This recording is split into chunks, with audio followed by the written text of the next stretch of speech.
وعلى المستمعين بالاتباع والموعظة، وعلى مرضى المسلمين بالشفاء والراحة، وعلى موتاهم بالرأفة والرحمة، وعلى مشايخنا بالوقار والسكينة، وعلى الشباب بالإنابة والتوبة، وعلى النساء بالحياء والإفة، وعلى الأغنياء بالتواضع والساءة، وعلى الفقراء بالصبر والقناعة، وعلى الغزاة بالنصر والغلبة، وعلى الأسراء بالخلاص والراحة، وعلى الأمراء بالعدل والشفقة، وعلى الرعية بالإنصاف وحسن السيرة. وبارك للحجاج والزوار في الزاد والنفقة، واقض ما أوجبت عليه من الحج والعمرة بفضلك ورحمتك يا أرحم الراحمين. وصل الله على سيدنا ونبينا محمد وآله الطاهرين. اللهم صل على محمد وآل محمد. رحم الله من قرأ سورة مباركة الفاتحة.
توجه زيارة. سبحان ربك رب العزة عما يصفون وسلام على المرسلين والحمد لله رب العالمين. السلام عليك يا حجة الله في أرضي، السلام عليك يا عين الله في خلقي، السلام عليك يا نور الله الذي يهتدي به المهتدون ويفرج به عن المؤمنين. السلام عليك أيها المهذب الخائف، السلام عليك أيها الولي الناصح، السلام عليك يا سفينة النجاة، السلام عليك يا عين الحياة، السلام عليك صلى الله عليك وآل بيتك الطيبين الطاهرين. السلام عليك عجل الله لك ما وعدك من النصر وظهور الأمر. السلام عليك يا مولاي، أنا مولاك عارف بأولاك وأخراك، أتقرب إلى الله تعالى بك وبآل بيتك، وانتظر ظهورك وظهور الحق على يديك. وأسأل الله أن يصلي على محمد وآل محمد، وأن يجعلني من المنتظرين لك والتابعين والناصرين لك على أعدائك، والمستشهدين بين يديك في جملة أوليائك. يا مولاي يا صاحب الزمان، صلوات الله عليك وعلى آل بيتك. هذا يوم الجمعة، وهو يومك المتوقع فيه ظهورك، والفرج فيه للمؤمنين على يديك، وقتل الكافرين بسيفك. وأنا يا مولاي فيه ضيفك وجارك، وأنت يا مولاي كريم من أولاد الكرام، ومأمور بالضيافة والإجارة، فأضفني وأجرني. صلوات الله عليك وعلى أهل بيتك الطاهرين. نذيلك حيث ما اتجهت ركابي، وضيفك كنت من البلاد. وصل اللهم على سيدنا ونبينا محمد وآله الطاهرين.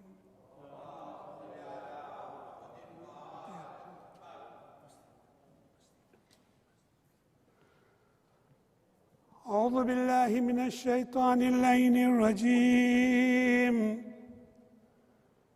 بسم الله الرحمن الرحيم. صلاة كثيرة تكون لهم رضا، ولحق محمد وآل محمد أداء وقضاء، بحول منك وقوة يا رب العالمين. صلوا عليه وسلموا تسليما.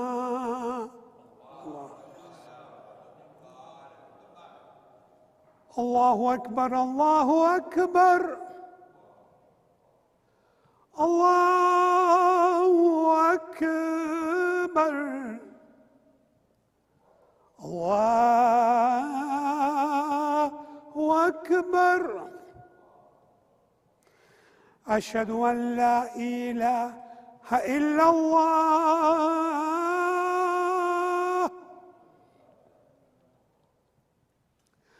أشهد أن لا إله إلا الله.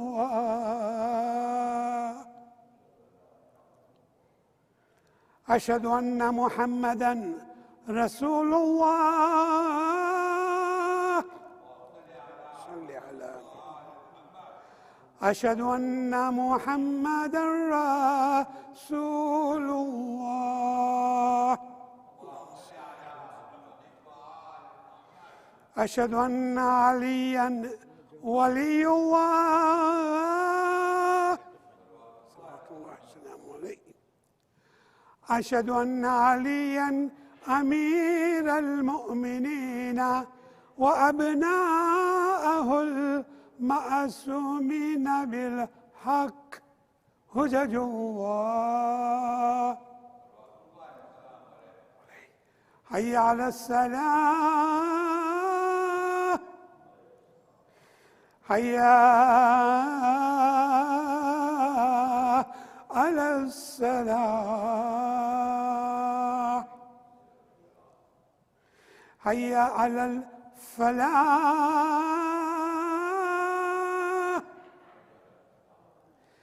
حي على الفلاح. حي على خير العمل. حي على خير العمل. الله أكبر. الله أكبر. لا إله إلا الله. لا إله إلا الله.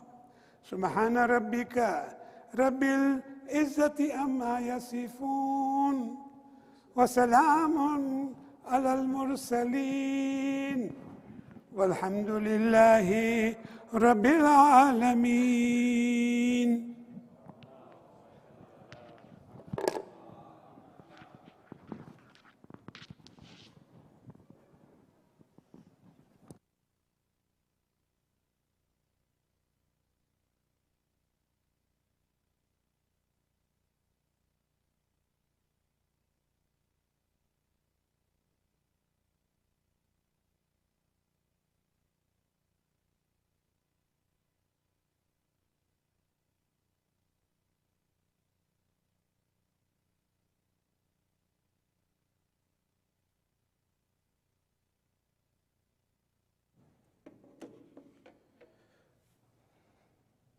أعوذ بالله من الشيطان اللعين الرجيم. بسم الله الرحمن الرحيم. فوض أمري إلى الله إن الله بصير بالعباد ولا حول ولا قوة إلا بالله العلي العظيم. حسبنا الله ونعم الوكيل ونعم المولى ونعم النصير. والصلاة والسلام والتحية والإكرام على الرسول المسدد المصطفى الأمجد المحمود الأحمد الذي سمي في السماء بأحمد وفي الأرض بأبي القاسم محمد. اللهم صل على محمد وعلى أهل بيته الطيبين الطاهرين المعصومين المظلومين المنتجبين الذين أذهب الله عنهم الرجس وطهرهم تطهيرا. اللهم صل على محمد. وقل رب اشرح لي صدري ويسر لي أمري واحلل عقدة من لساني يفقه قولي. أما بعد، قال الله تبارك وتعالى في كتاب الكريم: بسم الله الرحمن الرحيم. قل لا أسألكم عليه أجرا إلا المودة في القربى. صدق الله العلي العظيم. زينوا مجالسكم بالصلوات على محمد وآل محمد. اللهم صل على محمد صل على.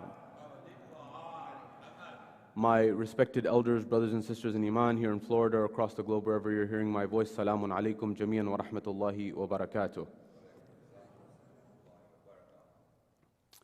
Are we meant to act, or are we meant to do something else? Keep this question in the back of your mind. Inshallah, we will return to it. As we begin and as we commemorate tonight, the night of our fifth holy Imam, Imam Muhammad al-Baqir, salawatullah wa salamu alayhi, a very important lesson that comes to us from the life of this Imam and exploring the lives of all of the other Imams is, what are we meant to do? Are we meant to rise? Are we meant to stand? Are we meant to act? Are we meant to remain silent? Or are we meant to do something else? One of the things that often comes forward, especially with our connection to Karbala and Imam al-Hussein, there is no doubt that Imam al-Hussein alayhi salam is our lifeblood. Imam al-Hussein alayhi salam is our beating heart of Shi'ism. Imam al-Hussein alayhi salam and Muharram and Karbala are part and parcel of the movement of the Shia faith. However, when we look at the life of Rasulullah and the life of Amir al-Mu'mineen and the other A'imma, we gain some very valuable lessons that you and I must reflect on in our lives. And therefore, I briefly, in the moments that we have, I want to see if we can understand and try to derive some understanding from the Holy Prophet's life, from the lives of the different Ahlul Bayt, and what are we meant to do in this modern age. As you know, the first element of the Khutba, Salatul Jum'ah, is to invite myself and yourself to taqwa. And this is going to be a theme throughout. Whether it was the time of Rasulullah, whether it was the time of Amir al-Mu'mineen, or any of the A'immah, you will find that they had an emphasis and a focus on taqwa, God consciousness, piety, to reflect and to think about Allah subhanahu wa ta'ala. And therefore I invite myself first and foremost, and then you to the taqwa of Allah subhanahu wa ta'ala, because Jum'ah is that time for us to reflect on this. Now, having said that, let's come to the era and the time of Rasulullah very briefly. Rasulullah in the beginning, did he begin by saying, for example, that everyone must accept what I'm saying, otherwise we go to battle, we go to war? No. He had a very different approach. If you look at the period of the Meccan period and compare that to the Madani period after the migration, what was the stance of Rasulullah in these two stages of the movement of Islam over 23-year period? 13 years in Mecca, 10 years in Medina. What was the approach of Rasulullah? What did he come forward and say? The first premise of what Rasulullah said, he said, La ilaha illallah. There is no God except God, the one God, Allah subhanahu wa ta'ala, at the first level. And then he went towards making sure, the first level, hukuk Allah, that is the rights of Allah subhanahu wa ta'ala. Then hukuk al-ibad, that is the rights of the people. Rasulullah came forward and said, look, no one is better than anyone else. No white person is better than any black person is not better than a white person, no Persian is better than an Arab, no Arab is better than a non-Arab, does not matter. There's only one basis, taqwa, that's it. This was something that really turned that society on its head. It's amazing that these issues were going on then and they're still going on till this day. And Rasulullah said, look, none of that exists. You know, it's interesting that in our modern world this exists, that there's this discussion of racism and discrimination that exists in our world. There's also an issue of colorism. Colorism within a particular race. If someone is from the black race, African American race, there may be preference, for example, for one color, a lighter skin tone, than a darker skin tone, for example. You'll find in Hollywood, for example, if they're doing a biography pic, and this actually happened in Hollywood, they were doing a biography pic of a celebrity, and her real skin tone was a bit darker, but the actress that they cast to do this particular autobiopic, they found someone that was lighter skinned, and people said, what are you doing here? In fact, some people who are commentators have said if President Obama's skin color was a little bit darker, he would not have been president. This is in very well-established public media. That we have a certain bias in our minds. MashaAllah, you go to Bollywood, you see this at the highest level. And you see this throughout. And there's a big conversation going on in India right now about colorism. That there's a preference of lighter skin tones versus darker skin tones. The same thing was happening during the time of Rasulullah. And you see this. You may not see this as much as I see this, oftentimes when I'm traveling or people come forward and say, we want someone to marry our son, or we want someone to marry our daughter. What do you want? First thing is usually they should have some amount of wealth. They should be a doctor, a lawyer, engineer, a well-established business person. Then what? Then they say, well, fair skin would be nice. Happens all the time, believe me.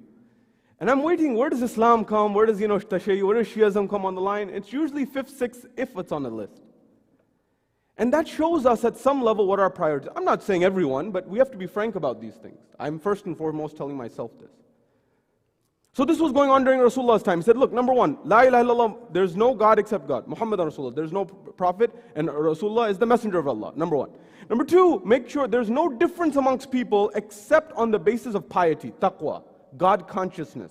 Doesn't matter what background you come from, doesn't matter what family you come from, doesn't matter what part of town you come from, doesn't matter. What matters is the content of your character. That's what matters. And this is what attracted the people to Islam. And till this day, if you find many of the people who become, you find the rates and the statistics of people who are becoming Muslim in our modern era, many people come from minorities, the African American community, the Latin American community. You find even many people from the Anglo-Saxon backgrounds are also coming towards Islam as well. Because of the idea that this is what society was meant to be. Society was meant to be a place where everyone has a fair shot. Everyone has the fair right to live regardless of what background they come from. So this was the time of Rasulullah. We come to the time of Amir al-Mu'mineen, the Imam Ali's time. Now, Sallu ala Muhammad wa ala Muhammad, Allahumma salli ala Muhammad. When we come to the time of Imam Amir al-Mu'mineen, as you know, Imam Amir al-Mu'mineen in all of the battles, for example, and at every moment he was with Rasulullah. And in the battles he was first and foremost. In Badr and Uhud and Khandaq and Khaybar, Amir al-Mu'mineen was the first and foremost.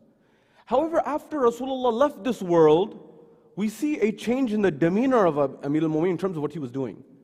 Amir al-Mu'mineen didn't pick up the sword against the first or second or third Khalifa. He didn't do that.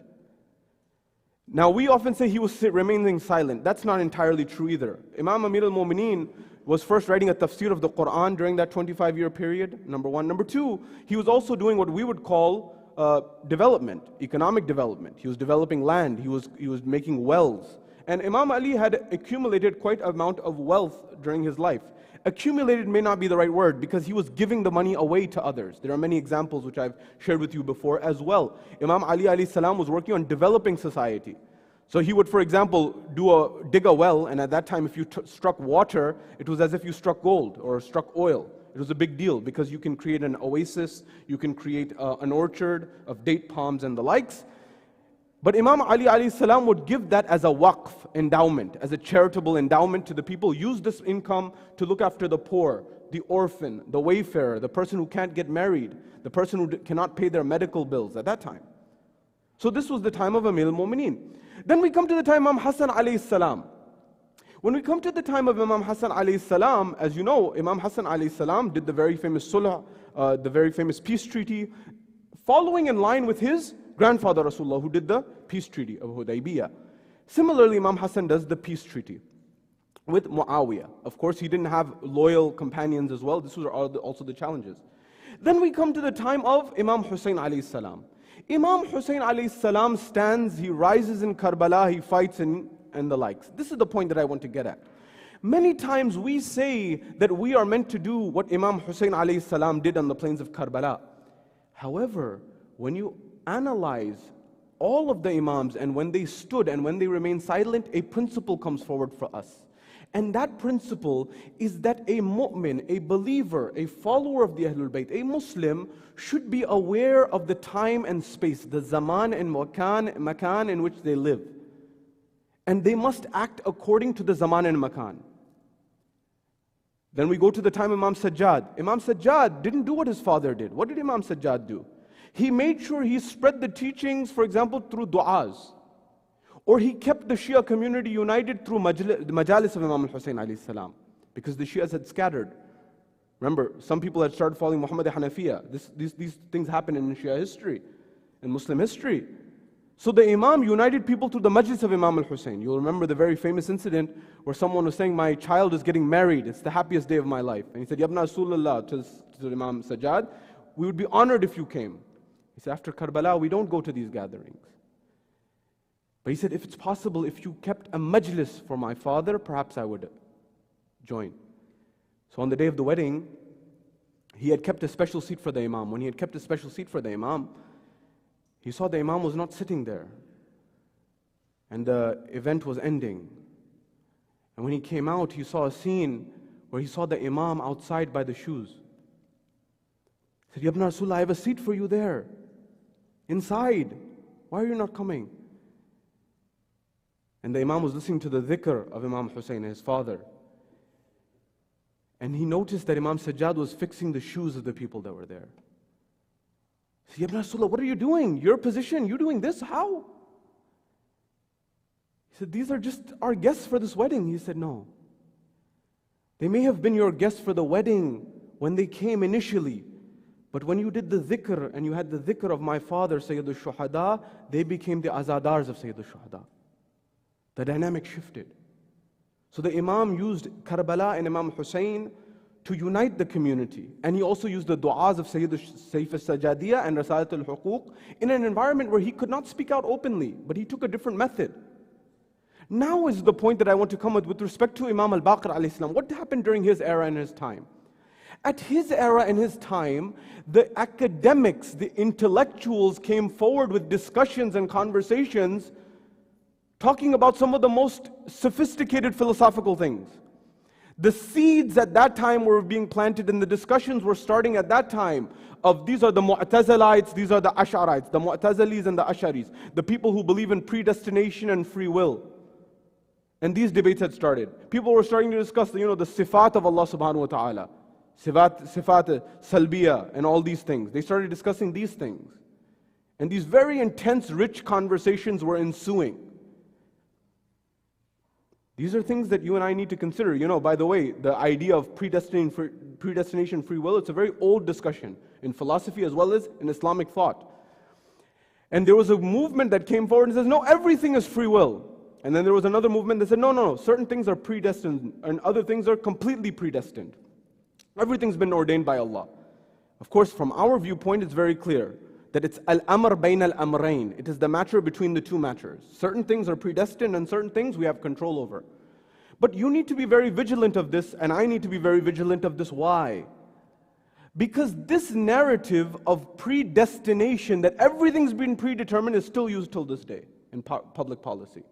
There are certain countries, many of them are Muslim countries, or claim to be Muslim countries, who use this happened during the time of Banu Umayyah, and it still happens till this day. What is the narrative? And we need to be vigilant of this. The narrative goes this: everything has been predestined by Allah subhanahu wa ta'ala, number one.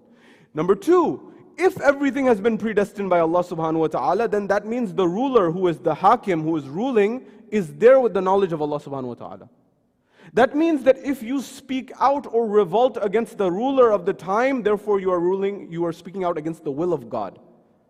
And then you are to be killed, or punished, or imprisoned. This still happens. That's why it's very important to understand this. So these discussions are happening. What did Imam Baqir do during this time? Did Imam Baqir come forward and say, this is Islamic philosophy, this is all this intellectual? Do you know what the Imam said? If you read some of the writings, now the Imam did do some very intellectual things. I'm not saying that he didn't, absolutely he did. And he laid the groundwork for Imam al-Sadiq. And later Imams, Imam al-Sadiq, Imam al-Ridha and others, they discussed some of the most intense intellectual things and philosophical things. But do you know in the beginning what Imam Baqir, who was in Karbala, as you know, as a young child, what he began to speak about? If you read it, you'll be like, if I started saying this right now in front of you, you'd say, get another speaker, this guy's getting boring. He said, use miswak. Use miswak. The toothbrush thing that people use when they go for Hajj or the likes, it's recommended to use. Use this. He said, don't lie. Ibn Rasulullah, tell me about philosophy, tell me about this. Don't lie. Don't cheat people. I mean, thinking that you would think that he would say something much more deep. You know what happened according to the ulama were saying at that time, everything had become very ornate and opulent from the exterior of Islam, but the inside was empty. People had nice long flowing beards, they had the nice clothing, their masajids were looking nice, everything started looking externally very nice. And people were having very big philosophical discussions on Islam, but it was empty. Imam came forward and said, fix the core and the rest will take care of itself. This is the heart and the essence of spirituality. What is Shab Jummah, which we were talking about last night, and what is Jummah itself? It's a time for us to reflect. Reflect on what? Reflect on our lives and the trajectory of our lives. Where are our lives going? Where are we going? In this dunya and in the hereafter. Muhasibah, the kernel of spirituality is every night reflect. This will help you in dunya and in the akhirah. You know, some people who are some of the most renowned people in our society who have done very well, whether in investment banking or trading and investment people, whether it's physicians, whether it's people who are esteemed cricketers or sportsmen and athletes, or other people, they do one thing. They analyze their blind spots. Michael Jordan, why did Michael Jordan become Michael Jordan? Michael Jordan used to not only practice hard and work hard and make sure that he did everything. Michael Jordan would go home and watch tape of himself playing. And one would say, you know, this seems a little bit arrogant, like you're watching yourself playing. No. He said, I was watching myself to see what mistakes did I make, so I don't keep making them, so I learn from them. That's where Kobe Bryant learned it from as well. So these top-tier athletes, they correct themselves. They think what worked well, what worked not. Do I do that in my own life? In my spiritual life, do I do that? There's a moment in time during the life of Imam al-Baqir alayhi salam, we're told that a group there is a mayyat, a janaza, someone has passed away. And at this funeral, at this janaza, a relative, a lady who's a relative of the deceased, begins to cry very much. She's crying so much. There was a very renowned person of that time who said, make her quiet, I can't be part of this funeral, otherwise make her quiet, otherwise I'll leave. And, you know, I mean, someone's loved one, I mean, they've lost their loved one, how are they supposed to control? You know, by the way, this is where belief comes in. Till this day, those people who say that everything is the predestination of Allah, they say don't cry when your loved one dies.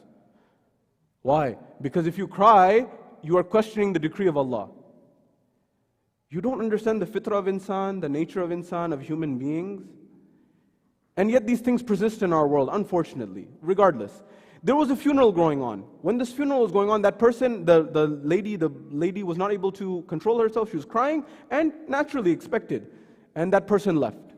Imam Baqir was at the funeral with his companion. His companion then said, Ya ibn Rasulullah, this renowned person left. Should we stay? He said, let him go. We're here to stay. The Imam led the funeral prayers. When the Imam led the funeral prayers, one of the men from the family of the deceased came forward to the Imam, the fifth Imam. He said, Ya ibn Rasulullah, you came, you honored us with your presence, you're here, and our deceased one is still there. You came this far, why don't you go back? Now we don't want to give you any more zahma, we don't want to give you any more difficulties, we don't want to trouble you anymore. Go away, go home, that's fine. This is plenty. The Imam listened, and the companion noticed that the Imam didn't move. He said, Ya ibn Rasulullah, he said, you came, you honored the gathering, you're welcome to go now, you don't have to stay for everything else. The Imam gave a very interesting reply. The Imam, according to the narration, says, did I come for him, or did I come for Allah subhanahu wa ta'ala? That's a question I have to ask myself. Am I coming here? Am I coming to mosque? Am I coming anywhere? Am I going to work? Am I going, whatever I'm doing in my life, who am I doing it for? Am I doing it for people? Am I doing it for me? Am I doing it for Allah subhanahu wa ta'ala? Ikhlas, sincerity, is the most valuable trait, and it will pay huge dividends. You know, you buy stocks sometimes pay dividends. You want dividends in the akhirah, the hereafter. Those will give you the best return. That comes from sincerity. Ayatollah Mohsin al-Hakim, as I close out this khutbah, Ayatollah Mohsin al-Hakim, our very renowned marja, before Sayyid Sistani and before Sayyid Khou'i, he had written a very much needed book, or risala, a book that was of benefit. Not his risala al-amaliyah, but a book. But he didn't publish it because he felt that maybe my sincerity is not 100%. He delayed for a long time to publish that book. Imagine, you finished the book, it's ready, but you're not publishing it because you're afraid that your concern is that, am I doing this for my ego? Imam Baqir gives us a lesson. Take care and make sure the core of Islam is established and firm. The foundation is firm. Then go get the masters and the PhD and the likes in Islam and the Islamic principles and talk about falsafa. Otherwise, it becomes like a beautiful building that has a rocky foundation. You saw what happened in Miami, a very unfortunate tragedy. And many condo buildings, they're saying 30 years, they're overdue to be checked out. It looks beautiful in the sky, but the foundation's weak. The structure is weak. Similarly, is our Islam solid? Is the foundation and the structure of our Islam solid? Or is it just bells and whistles on the outside? That's a question that each and every one of us has to ask ourselves. أعوذ بالله من الشيطان اللعين الرجيم بسم الله الرحمن الرحيم قل هو الله أحد الله الصمد لم يلد ولم يولد ولم يكن له كفوا أحد.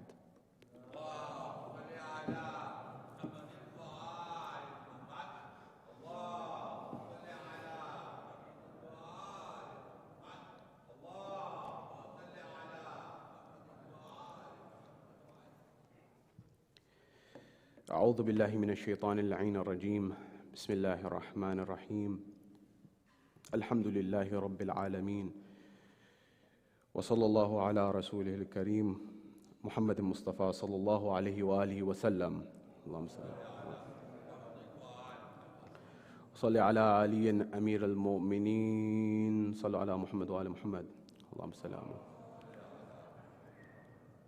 وصل على فاطمة الزهراء سيدة النساء العالمين اللهم صل وصل على الحسن والحسين سيدي شباب أهل الجنة اللهم صل وصل على أئمة المسلمين علي بن الحسين ومحمد بن علي وجعفر بن محمد وموسى بن جعفر وعلي بن موسى ومحمد بن علي وعلي بن محمد والحسن بن علي والحجة القائم المهدي أجل الله تعالى فرجه الشريف اللهم صل على أعوذ بالله من الشيطان اللعين الرجيم بسم الله الرحمن الرحيم عباد الله أوصيكم وأوصي نفسي بتقوى الله ولزوم أمره. My dear respected brothers and sisters in Iman, Salamun Alaikum Jami'an wa Rahmatullahi wa Barakatuh. Very briefly, in the second portion of the khutbah, which we are told by the Ahlul Bayt to concentrate on the current affairs of society at a local, national, international level, the state of affairs of the world, we are told to contemplate and reflect on it. At the first level, I was hoping and I hope that we would have conquered this by now, but perhaps Allah has a different decree. There is a resurgence or anticipated resurgence in the COVID virus, in particular that which is affecting younger individuals. As you know, 16 and under were not vaccinated because at that time the threat was not as imminent. However, we are now hearing of young children getting the variants that are emerging, whether it's the Delta variant or the Lambda variant or other variants. From the Islamic perspective, as you know, we are responsible for not only our own lives, but the lives of others. And I would implore you to, because it is the safety of our children, to make sure that we do the right and the prudent thing to make sure that they are safe and protected as much as possible, to follow the guidelines that are emerging and follow the accurate data which is emerging. According to the U.S. Surgeon General, one of the issues that we're facing, unfortunately, one of the eminent threats is misinformation. You know, sometimes WhatsApp and other devices and other media, sometimes there's misinformation which is circulating.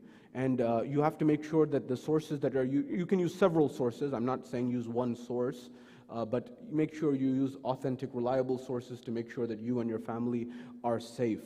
As Sayyid Sistani has said and our Maraji have said, it's possible that if you are negligent or you are not taking the precautions necessary and someone is harmed by your actions, it's possible that on Yawm al-Qiyamah one is liable for this. So we need to be precautious. Within reason, of course. One should not get out of reason. That's the first level. The second level of what we're seeing in our modern world is the dynamics which are happening globally, if I may begin there. We are seeing a situation, for example, in South Africa where there is turmoil in that nation. We are praying for South Africa and hoping that they resolve those matters. Those individuals are in our thoughts and our prayers. There's turmoil, and any time there are innocent lives that are lost, you hope for the best of that in that society. In fact, if you go back to the history of South Africa, some of the people who were part of the struggle against apartheid in South Africa understood and also spoke out for the oppression against other Muslims and other communities. You see, anyone who is oppressed, anyone who is madloom, whether they are Muslim or not does not matter. You and I must be on their side. That could be someone who's Christian or Jewish or otherwise. If they are oppressed, we are hand in hand with them. Whether it doesn't matter the religion. principle is that of eradicating oppression and dhulm in society. Therefore, you will find that there is a heavy emphasis within Islam. Almost a huge proportion of Nahjul Balagha is focused solely on justice. Because when justice in society prevails, a result of that justice is peace. And that's what we're striving for, whether that's the social issues that we're facing in our society or otherwise. So we're hoping that peace prevails in a nation like South Africa. Also in our hearts and minds is what's happened in Iraq. Unfortunately, there was a hospital where many innocent people, there was a fire that ensued and many people were injured, and our hearts and minds go out to them, and our thoughts and prayers are with them as well, anytime there is innocent loss of life. Again, as I mentioned some weeks ago, Afghanistan is going through a difficult circumstance and an environment of instability with the withdrawal of US troops. And this is something that we need to be very mindful of, again, as people who are taxpayers in the United States, who are citizens of the United States, that is it possible that our tax dollars, our stands, our votes, or anything for that matter is being used in a way that is non-constructive for other nations? And that's something that we need to be mindful of. And one of the challenges that's emerging is with the withdrawal of troops, there's a concern about instability. And that's not something that you want to see. We want that the Afghan community or the Iraqi community or the South African community or any community in society has a fair shot of being stable and having peace prevail. I think Afghanistan has gone through a lot in the past decade or two, and we should have our empathies with them. If we cannot do anything else, at least our thoughts and prayers and our words should be with them. And last but not least, most certainly, the floods in Europe that have ensued. In particular, in Germany, we've lost several people, hundreds of people. Their lives have been lost, and our hearts and minds go out to those people in Germany and Europe who are suffering due to these floods. It's a very very difficult situation where you see the loss of innocent life. And these are things that you and I need to be mindful of and cognizant of, especially if we want to make sure that people are safe and sound and the true message of Islam is heard. Remember, Imam Ali and whether it's the other Imams, I want to leave one food for thought for all of us. What are the principles that the Ahlul Bayt, that Islam focused on, and what are the principles that we are focusing on? We might find there is a gap. How long did the 12 Imams, were they on this planet? Rasulullah plus the 12 Imams, the 14 Ma'sumin, how long? Over 200 years, 200 and some change? For how long did they rule? How long did Imam Ali rule? Say 4.5 years or so? Beyond that, how much did the Ahlul Bayt rule? 200 plus years, and they're only ruling for a few years? We realize that they were never about the seat. They were never about being in the role of power. They were always concerned with the people. You and I, whether I'm speaking here or you and I, we have to be not only speakers but activists in that, in some way. Activist doesn't necessarily mean always standing and picking up a stick. No. It could mean just speaking out or saying something. You know, Jean-Paul Sartre is renowned as one of the most famous philosophers of the 20th century. He won the Nobel Prize. Imagine this. He won the Nobel Prize. A Nobel Prize gives you $1 million. You're pretty much set, especially at that time, imagine. He declined it. He said, I refuse. Would you do that? He said, I refuse it. Me, an intellectual, be part of the bourgeoisie, be part of the aristocracy, be a part of the elite institutions? No way. They used to ask Bertrand Russell, one of the great philosophers of the 20th century, you're an academic, and academics are known to be in ivory towers. Why do you go and protest in the streets in London and other places? Why do you go protest in the streets? You're an academic, right? He said, you're right, I'm an academic, I write. But I'm writing at one level and I'm making sure that I go to the protests to make sure that the people I'm writing for, they actually exist in the future. If we keep fighting each other, there won't be any people I'm writing for. And that's something that you and I need to analyze. At the final level, there was a study that was done in 1972 at MIT that said that there will be a big economic boom in the 21st century. And then in the middle of the 21st century, everything will collapse because the resources of the world will be extracted to such a level, the natural resources, that society will collapse. There was just a study at the end of 2020, November 2020, that was done by a senior director at KPMG, and it was published in the Journal of Industrial Ecology, that said that study that was done in 1972, in 2020, and into 2021, we are right on track. If we don't become mindful of making sure we take care of Allah's green earth and the resources therein, we may not have a world beyond that. And we may be praying that we can get a seat on Jeff Bezos' flight to space, if we can afford it. We ask Allah subhanahu wa ta'ala to bless this gathering. We ask Allah subhanahu wa ta'ala to allow us to be good Muslims and good believers and good citizens of society and civilization. We ask Allah, anyone who's suffering from any difficulties in their sustenance, Ya Allah, alleviate their difficulties. Ya Allah, anyone who's ill, Ya Allah, anyone who's suffering from COVID or any other disease, alleviate their suffering. Ya Allah, protect us from COVID or any other disease. Ya Allah, hasten the reappearance of the Imam of our time and allow us to be amongst his companions when he returns. وآخر الدعوانا الحمد لله رب العالمين بسم الله الرحمن الرحيم قل هو الله أحد الله الصمد لم يلد ولم يولد ولم يكن له كفوا أحد.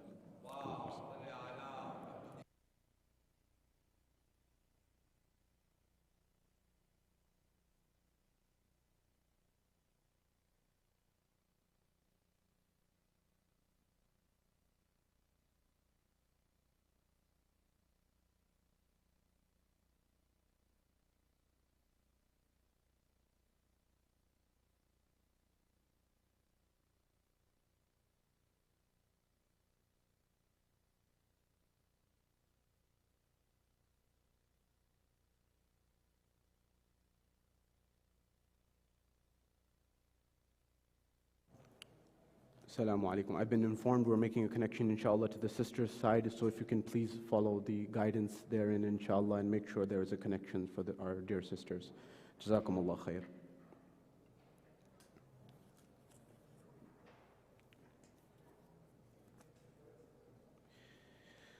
أعوذ بالله من الشيطان اللعين الرجيم بسم الله الرحمن الرحيم الله أكبر الله أكبر أشهد أن لا إله إلا الله أشهد أن لا إله إلا الله أشهد أن محمد رسول الله أشهد أن محمد رسول الله أشهد أن علي ولي الله أشهد أن علي حجة الله حي على الصلاة حي على الصلاة حي على الفلاح حي على الفلاح حي على خير العمل حي على خير العمل قد قامت الصلاة قد قامت الصلاة الله أكبر الله أكبر لا إله إلا الله إن الصلاة والنسك ومحياي ومماتي لله رب العالمين. الله أكبر.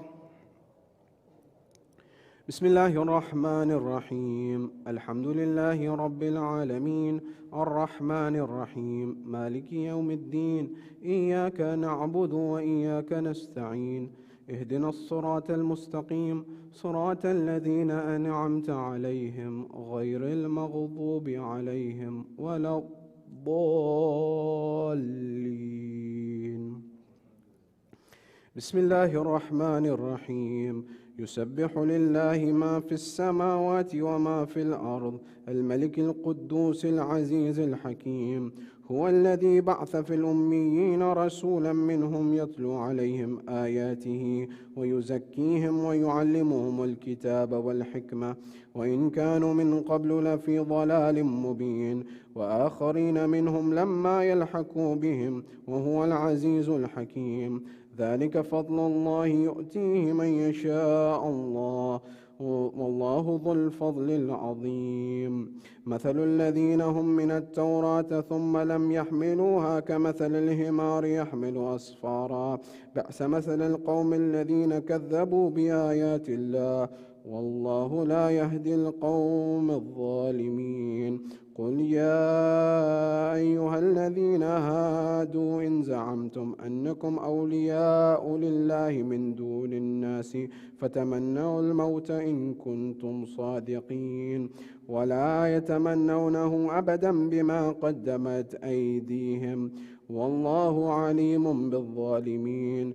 قل إن الموت الذي تفرون منه فإنه ملاقيكم ثم تردون إلى عالم الغيب والشهادة فينبئكم بما كنتم تعملون. يا أيها الذين آمنوا إذا نودي للصلاة من يوم الجمعة فاسعوا إلى ذكر الله وذروا البيع ذلكم خير لكم إن كنتم تعلمون. فإذا قضيت الصلاة فانتشروا في الأرض وابتغوا من فضل الله واذكروا الله كثيرا لعلكم تفلحون. وإذا رأوا تجارة أو لهوا انفضوا إليها وتركوك قائما قل ما عند الله خير من اللهو ومن التجارة والله خير الرازقين. الله أكبر. ربنا آتنا في الدنيا حسنة وفي الآخرة حسنة وقنا عذاب النار. الله أكبر. سبحان الله سبحان الله سبحان الله سبحان ربي العظيم وبحمده سمع الله لمن حمده. الله أكبر. سبحان الله سبحان الله سبحان الله سبحان ربي الأعلى وبحمده. الله أكبر. استغفر الله ربي وأتوب إليه. الله أكبر. سبحان الله سبحان الله سبحان الله سبحان ربي الأعلى وبحمده. الله أكبر. بحول الله وقوته أقوم وأقعد وأرقى وأسجد. بسم الله الرحمن الرحيم. الحمد لله رب العالمين الرحمن الرحيم مالك يوم الدين إياك نعبد وإياك نستعين اهدنا الصراط المستقيم صراط الذين أنعمت عليهم غير المغضوب عليهم ولا الضالين. بسم الله الرحمن الرحيم. قل هو الله أحد الله الصمد لم يلد ولم يولد ولم يكن له كفوا أحد. الله أكبر. سبحان الله سبحان الله سبحان الله سبحان ربي العظيم وبحمده. رب صل على محمد وآل محمد. الله أكبر. ربنا آتنا في الدنيا حسنة وفي الآخرة حسنة وقنا عذاب النار. يا كريم يا رحيم برحمتك يا أرحم الراحمين. الله أكبر. سبحان الله سبحان الله سبحان الله سبحان ربي الأعلى وبحمده. ربي صل على محمد وآل محمد. الله أكبر. استغفر الله ربي وأتوب إليه. الله أكبر. سبحان الله سبحان الله سبحان الله سبحان ربي الأعلى وبحمده. ربي صل على محمد وآل محمد. يا لطيف ارحم عبدك الضعيف. الله أكبر. الحمد لله وخير الأسماء لله. أشهد أن لا إله إلا الله وحده لا شريك له وأشهد أن محمدا عبده ورسوله. اللهم صل على محمد وآل محمد. السلام عليك أيها النبي ورحمة الله وبركاته. السلام علينا وعلى عباد الله الصالحين. السلام عليكم ورحمة الله وبركاته. الله أكبر الله أكبر الله أكبر.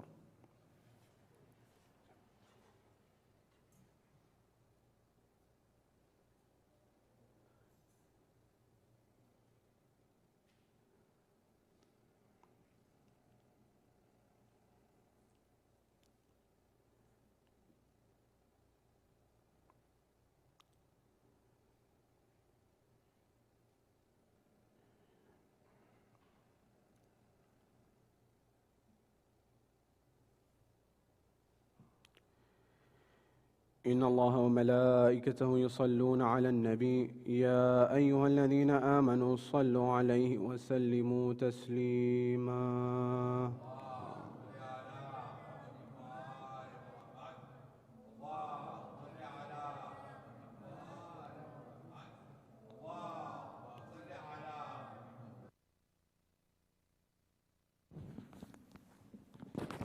صل على محمد وآل محمد. بسم الله الرحمن الرحيم. اللهم عرفني نفسك، فإنك إن لم تعرفني نفسك لم أعرف نبيك. اللهم عرفني رسولك، فإنك إن لم تعرفني رسولك لم أعرف حجتك. اللهم عرفني حجتك، فإنك إن لم تعرفني حجتك ضللت عن ديني.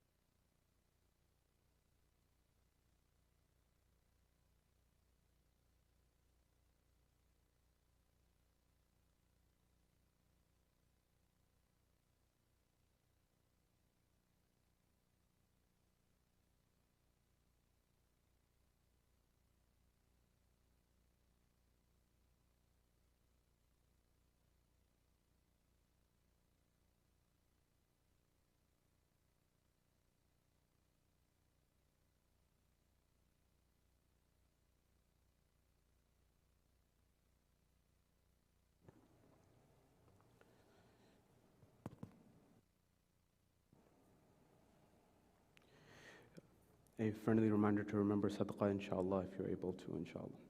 أعوذ بالله من الشيطان اللعين الرجيم. بسم الله الرحمن الرحيم. الله أكبر الله أكبر. أشهد أن لا إله إلا الله. أشهد أن لا إله إلا الله. أشهد أن محمدا رسول الله. أشهد أن محمدا رسول الله. أشهد أن علي ولي الله. أشهد أن علي حجة الله. حي على الصلاة، حي على الصلاة، حي على الفلاح، حي على الفلاح، حي على خير العمل، حي على خير العمل. قد قامت الصلاة، قد قامت الصلاة. الله أكبر الله أكبر. لا إله إلا الله. صلاتي ونسقي ومحياي ومماتي لله. الله أكبر. بسم الله الرحمن الرحيم. الحمد لله رب العالمين الرحمن الرحيم مالك يوم الدين. إياك نعبد وإياك نستعين. صراط المستقيم صراط الذين أنعمت عليهم غير المغضوب عليهم. بسم الله الرحمن الرحيم.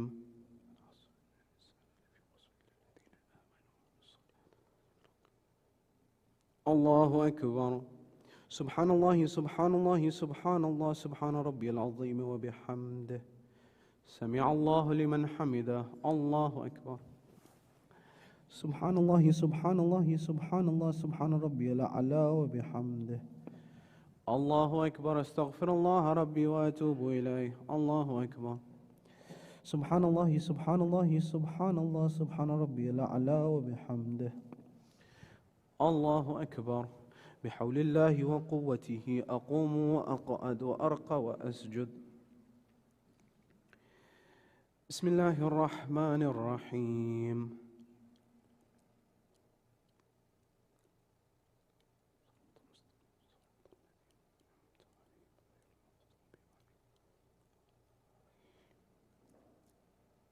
بسم الله الرحمن الرحيم.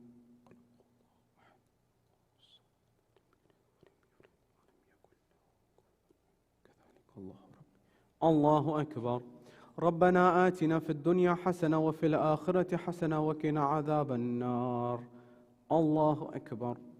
سبحان الله سبحان الله سبحان الله سبحان ربي العظيم وبحمده. سمع الله لمن حمده. الله أكبر. سبحان الله سبحان الله سبحان الله سبحان ربي الأعلى وبحمده. الله أكبر. استغفر الله ربي وأتوب إليه. الله أكبر. سبحان الله سبحان الله سبحان الله سبحان ربي الأعلى وبحمده. الله أكبر. الحمد لله وخير الأسماء لله. أشهد أن لا إله إلا الله وحده لا شريك له، وأشهد أن محمدا عبده ورسوله. اللهم صل على محمد وآل محمد. بحول الله وقوته أقوم وأقعد وأرقى وأسجد.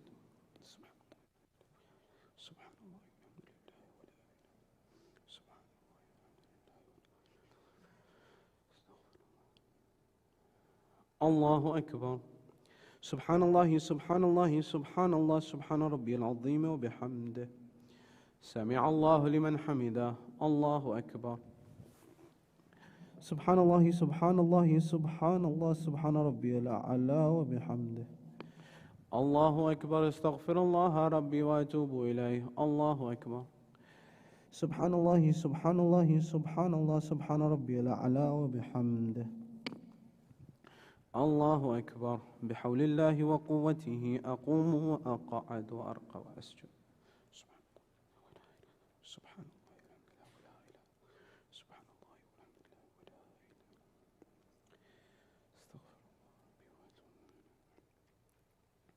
الله أكبر. سبحان الله سبحان الله سبحان الله سبحان ربي العظيم وبحمد. ربي صل على محمد وآل محمد. سمع الله لمن حمده. الله أكبر. سبحان الله سبحان الله سبحان الله سبحان ربي الأعلى وبحمده. ربي صل على محمد وآل محمد. الله أكبر. استغفر الله ربي وأتوب إليه. الله أكبر. سبحان الله سبحان الله سبحان الله سبحان ربي الأعلى وبحمده. ربي صل على محمد وآل محمد. يا لطيف ارحم عبدك الضعيف. الله أكبر. الحمد لله وخير الأسماء لله. أشهد أن لا إله إلا الله وحده لا شريك له وأشهد أن محمدا عبده ورسوله. اللهم صل على محمد وآل محمد. السلام عليك أيها النبي ورحمة الله وبركاته. السلام علينا وعلى عباد الله الصالحين. السلام عليكم ورحمة الله وبركاته. الله أكبر الله أكبر الله أكبر.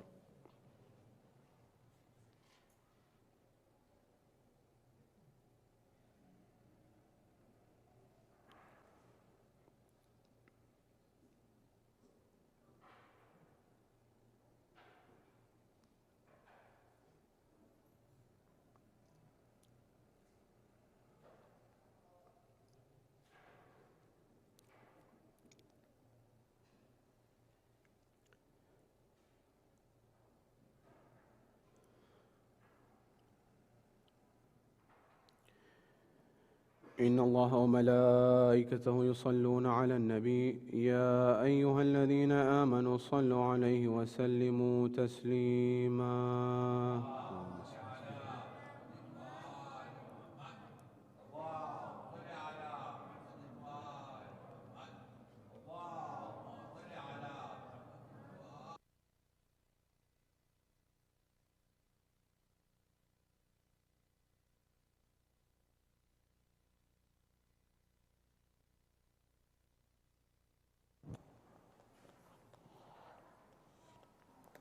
بسم الله الرحمن الرحيم.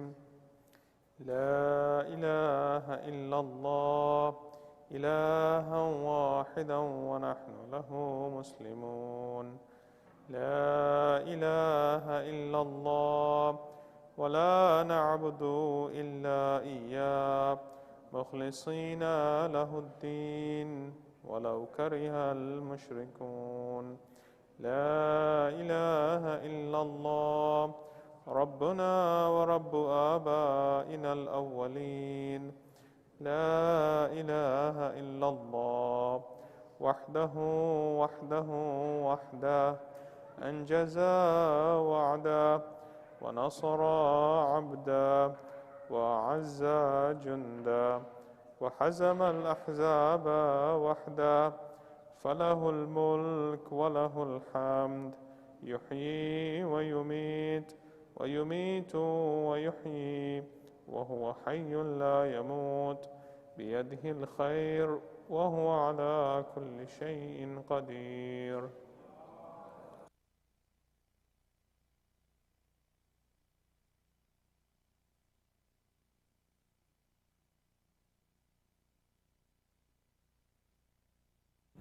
السلام عليك يا رسول الله. السلام عليك يا أمير المؤمنين. السلام عليك يا فاطمة الزهراء سيدتي نساء العالمين. السلام عليك يا حسن المجتبى. السلام عليك يا أبا عبد الله الحسين. السلام عليك يا علي بن الحسين ومحمد بن علي وجعفر بن محمد وموسى بن جعفر وعلي بن موسى ومحمد بن علي وعلي بن محمد والحسن بن علي. السلام عليك يا صاحب العصر والزمان سيدي الأمان الأمان الأمان من فتنة الزمان. السلام عليك يا خليفة الرحمن. السلام عليك يا شريك القرآن. السلام عليك يا إمامنا وإمام الإنس والجان. أجل الله تعالى فرجك وسهل الله تعالى مخرجك وظهورك ورحمة الله وبركاته. بسم الله الرحمن الرحيم. اللهم كن لوليك الحجة ابن الحسن صلواتك عليه وعلى آبائه في هذه الساعة وفي كل ساعة وليا وحافظا وقاعدا وناصرا ودليلا وعينا حتى تسكنه أرضك طوعا وتمتعه فيها طويلا برحمتك يا أرحم الراحمين.